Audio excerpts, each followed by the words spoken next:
Sliv qilishdan charchaganlar uchun maslahatim, qaranglar, ko'pchilik aytadi, depozit qo'yaman, sliv qilib yuboraman, yana depozit olib kelib qo'yaman, yana sliv qilib yuboraman. Qanday qiling, nima qiling deb savol berishadi-da. Bitta narsani tushunish kerak. Inson agar bitta nuqtadan ikkinchi nuqtaga siljimayaptimi, demak uning ichki holati, bilim, ruhiyat va hokazolar tayyor emas. Qachonki o'shalar tayyor bo'lsagina inson ikkinchi nuqtaga siljiydi. Shuning uchun o'zingizga savol bering-da, mana men sliv qilyapman. Nima kamchilik? Birinchi navbatda o'sha kamchilikni topishingiz kerak va o'z ustingizda o'sha kamchilikni bartaraf qilish uchun ishlashingiz kerak.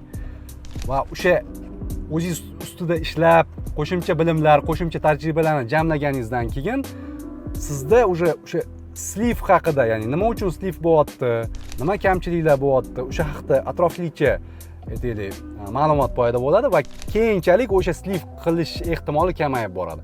Shuning uchun agar siz sliv qilayotgan bo'lsangiz, sizni birinchi qiladigan ishingiz bu o'z ustingizda, o'z bilimingiz ustida va umuman olganda o'zingizni ruhiy tayyorgarchiligingiz ustida ishlash talab etiladi.